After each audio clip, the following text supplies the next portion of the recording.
Jai Hind, one and all. The next topic we are going to study today is electric field intensity on equatorial line of a short electric dipole. So initially we are going to consider a short electric dipole consisting of opposite charges equal magnitude separated by a small distance of 2a. Now we do know very well that the direction of dipole moment is always from negative charge to positive charge. If we take the term equatorial line, the term equatorial line means we are going to consider a point P over here, and at point P we are going to keep a positive test charge. Let's join this point P at this point, and which will divide this as A and this as A. Let the distance be R. This negative charge, this positive charge, if we join this point to this point, it should be like this. If we join these 2 points, okay, so this positive, this negative, it will be attractive in nature.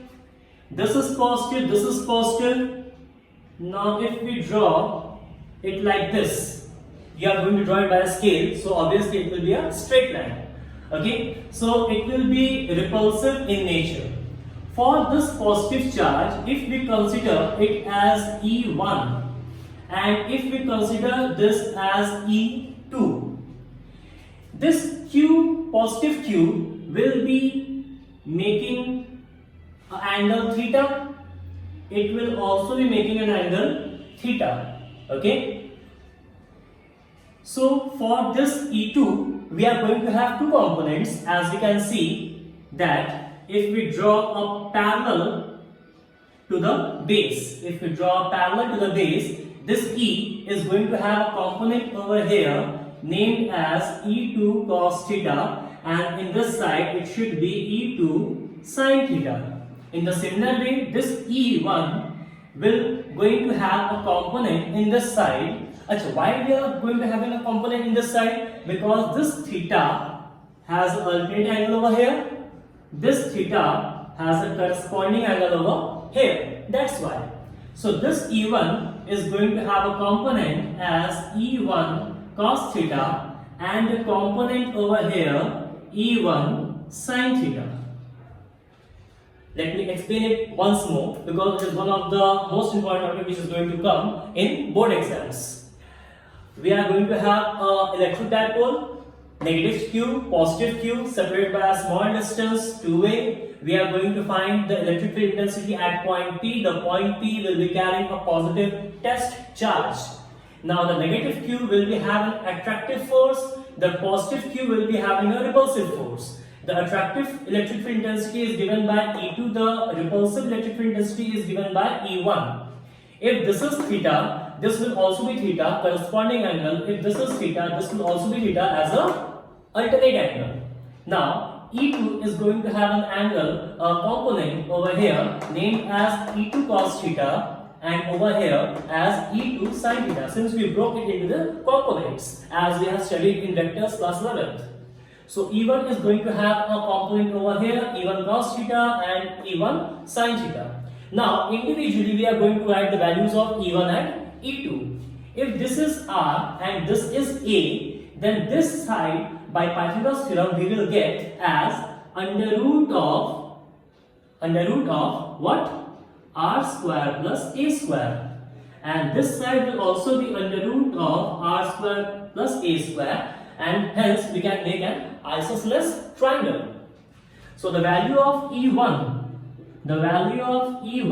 will be, it should be K Q upon this one, R square plus A square, R square plus A square under root whole square, isn't it? In the similar way, the value of E2 will be KQ upon R square plus A square 1 by 2 whole square. So we can see the value of mod of E1 is equals to mod of E2, which means that E1 sin theta should be equals to E2 sin theta, having the equal magnitude, and they will cancel out each other. Am I clear? The value of E1 sin theta, the magnitude of E1 sin theta is equals to magnitude of E2 sin theta, and they will cancel out each other. Now we can see that the E1 cos theta and E2 cos theta is acting in the same direction. Hence, we say that E total or E net, you can say E net is equals to E1 cos theta plus E2 cos theta. On erasing the diagram, we can say that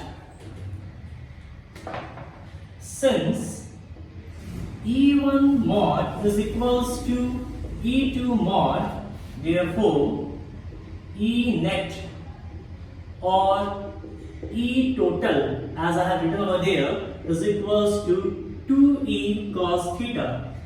The value will be 2E, as we have written over there, KQ R square plus A square. For cos theta, what we are going to get? If you recall the diagram, we will get as A upon R square plus A square raised to the power 1 by 2. This is the value we are going to get. So on rearranging it, we will be having K, Q, 2A upon R square plus A square raised to the power 3 by 2. If we take this, okay, so Q into 2A is equals to P. Hence the value will be K, P upon R square plus A square raised to the power 3 by 2, and this is the value of E net. Am I clear? This is the magnitude of E net. Now again, as you have drawn the diagram, and if you recall the diagram, then you will see that if we take the vector E net, then we should write minus Kp upon R square plus A square raised to the power 3 by 2. Now, why is this so? The meaning, the negative sign which is put it over here, this means the direction of E net will be from positive Q towards the negative Q.